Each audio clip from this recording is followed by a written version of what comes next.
बिस्मिल्लाहिर्रहमानिर्रहीम।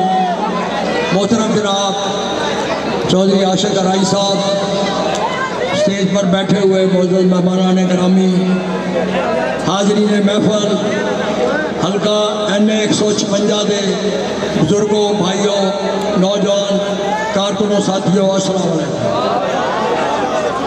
सब तो पहले तो मैं जितने भी हल्के दे इलाके दे शहर के जितने भी बुजुर्ग भाई दोस्त और नौजवान तशरीफ लाए ने और जिस तरह इन्होंने दोस्तों ने साडा वालाना इस्तकबाल किया, मैं सारिਆਂ ਦਾ दिली तौर पर शुक्रिया अदा करता। इन्होंने दोस्तों की भाइयों की बड़ी मेहरबानी। दोस्तों, इलैक्शन के सिलसिले हम साड़ी जी कंपेन आ अज वह आखिरी जलसा है। रात 12 बजे कंपेन का खात्मा हो जाएगा, उस तो बाद कंपेन बंद हो जाएगी।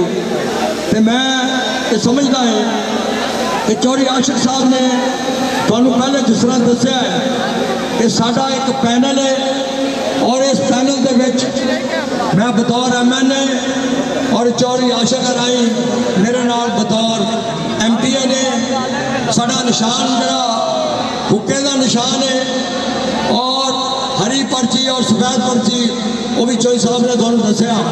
तो मैं दोस्तों को गुजारिश करांगा कि 8 फरवरी को तुसी भरा सारे इस पैनल को कामयाब करो और ये पैनल की कामयाबी थोड़ी कामयाबी होगी।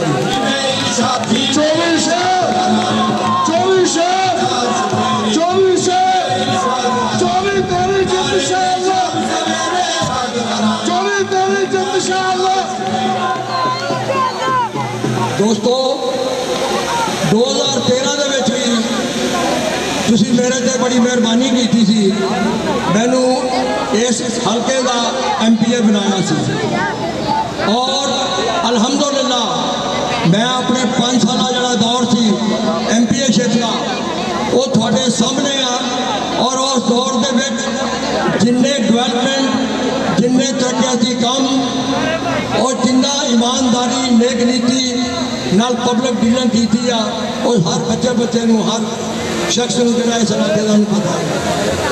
वो मैं कुछ चीज़ा थोड़े गोश गुजार कराँगा। वैसे शायद थोड़े इलम च भी है ने कि थोड़े बूरे वाले के 1122 इतने एमरजेंसी कॉल होंगी सी तो दिहाड़ियों गड्डी आती सी और अलहमदुलिल्लाह हुण कॉल होने तो बाद 5 मिनट बाद गड्डी उत्थे पहुँच जाती है।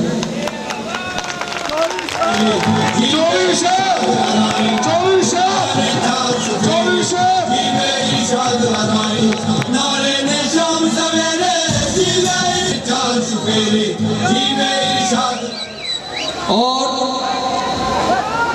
हार्ट का दिल का खुदा ना करे रात को किसी को तकलीफ होंगी सी, साढ़े हॉस्पिटल के दिल की फर्स्ट एड मिलने वास्ते कोई उत्थे चीज़ नहीं सी। असी मैं दिल का वार्ड बनवाया जोड़ा अलहमदुलिल्लाह हर गरीब हर अमीर आदमी इस वेले उत्थे सहूलत हासिल कर रहा।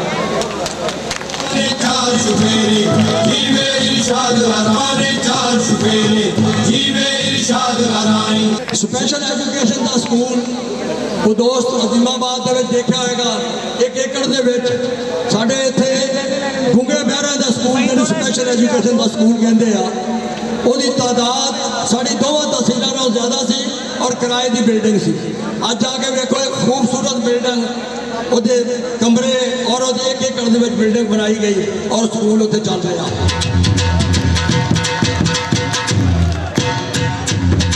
और शहर के उस वेले मैं 35 करोड़ का सीवरेज का जोड़ा मनसूबा मंजूर करवाया जोड़ा हम आखिरी मराहल से तकरीबन कंप्लीट हो गया। ये उस वेले 35 करोड़ का मनसूबा मंजूर कराया सी। और एक मिनी बाईपास जोड़ा थोड़ी नहर के उत्ते बनया है, लुटन रोड तो चलता है लाहौर रोड, फिर मुल्तान रोड, चीचा बदनी रोड, फिर मुल्तान रोड और पब्लिक की सहूलत भी है और शहर की खूबसूरती भी आ उस वेले ये मनसूबा मंजूर कराया। ये मैं वो मनसूबे जो मेन ने। इस तो अलावा मैं अपने हल्के दे विच तुसीं दोस्त जानते रहते हो इलाहाबाद तो लैके 261 तक तो लैके 25, 23, 27, 29, 31, 35, 37 और दीवान साहब कारपेट रोड पूरे मैं अपने हल्के तो लैके गया दीवान साहब का। और अपने हल्के दे हर चक दे विच सोलंग नालियां बेताशा डेवलपमेंट कराई। मैं दोस्तों को दसना चाहता है कि चूंकि एक कारकर्दगी असी पहले दिखा चुके हैं। उस वेले मेरे नाल चौधरी आशिक चेयरमैन मैं MPA सी शहर के चेयरमैन थी बल्दिया और इन्होंने भी बड़ी ईमानदारी नाल शहर की डेवलपमेंट कराई। मैं भी बड़ी ईमानदारी नाल अपने इलाके का काम कराया। तो मैं दोस्तों दसना चाहता है कि साढ़े जो मुखालफीन ने जिन्होंने साल तो तुम बना रहे हो वो जिस वेले बन जाते हैं उस वेले टैलीफोन भी बंद उन्होंने कन्न भी खराब हो जाते जो तुम उन्होंने सवाल करते हो कहते साढ़ा मेरा तो कन्न खराब सी। अजकल उन्होंने कन्न खराब ही नहीं होंगे। दोस्तों मैं जी सियासत की है ना वो मैं इबादत समझ के किया वा किसी लालच के तहत सियासत नहीं की। मैंने कोई पैसा का चाहिए या मैंने कोई कमीशन चाहिए मैं अरबा रुपए की डेवलपमेंट कराई है इस अपने इलाके अरबा रुपए की। कोई एक बंदा ठेकेदार ओवरसीयर SDO इतों के कोई एक सिंगल आदमी बंदा कह दे कि 5 रुपए कमीशन लिया वा तो मैं सियासत छड़ दूँ। और अलहमदुलिल्लाह मैं एक होर भी दोस्तों को दसना चाहता मैं जिन्नी सर्विस दी है पब्लिक नूं अपने इस आवाम नूं कोई बंदा इन्नी सर्विस नहीं दे सकता। कोई टैलीफोन के काम कहता सी तो टैलीफोन के काम होंदा सी और जिहड़ी सर्विस दी है मैं इस वास्ते नहीं दी सी कि मैं वोट मंगना वा। मैं हल्फन ये गल करता कि जो मैं किसी का काम करता सी मेरे दिमाग से गल नहीं होंदी सी को वोट मंगना। मेरे दिमाग से एको गल होंदी सी मैं तो दिल जितना जो मैं दिल जितांगा ये वोट मैनू आपे ही। और अलहमदुलिल्लाह ईमानदारी की सियासत की धड़े की सियासत की बेईमानी की सियासत नहीं की 2 नंबर की सियासत नहीं की कब्जे नहीं कराए और जड़िया खुराफात होंगे साढ़े जो ना चेयरमैन आशिक साहब च ने ना मेरे च ने तुम सारे दोस्त जानते ने इत्थे जम्मे आ इत्थे पले आ इत्थे जवान होए आ।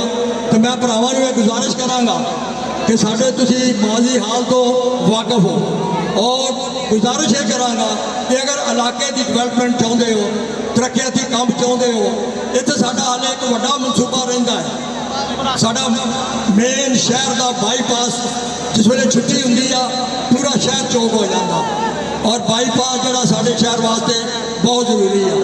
तो मैं भाइयों को गुजारिश करांगा कि 8 फरवरी का दिन आ फैसला तुसी करना अच्छी क्यादत बना लोगे तो 5 साल सुकून च गुजारोगे नहीं तो 5 साल उन्होंने परेशानी च रखोगे तो आप भी परेशानी च रहोगे। तो दोस्तों 8 फरवरी हुक्के का निशान आ पैनल साडा पहले भी सी जो ये चेयरमैन सी पैनल साडा अज भी आ मैं MLA MP आ तो सारे भरा मेहरबानी करके हुक्के के निशान से मोहर ला के इन्हू कामयाब करो और इंशाअल्लाह ताला असी पहले नालों ज़्यादा थोड़ी खिदमत भी करांगे और जोड़े नामुकम्मल साढ़े मनसूबे से उन्होंने इंशाअल्लाह ताला मुकम्मल भी करांगे। इन्हीं अल्फाज नाल मैं सारे बुजुर्गों का भाइयों का दोस्तों का नौजवानों का एक बार फिर शुक्रिया अदा करांगा। बहुत मेहरबानी बहुत शुक्रिया। 8 फरवरी को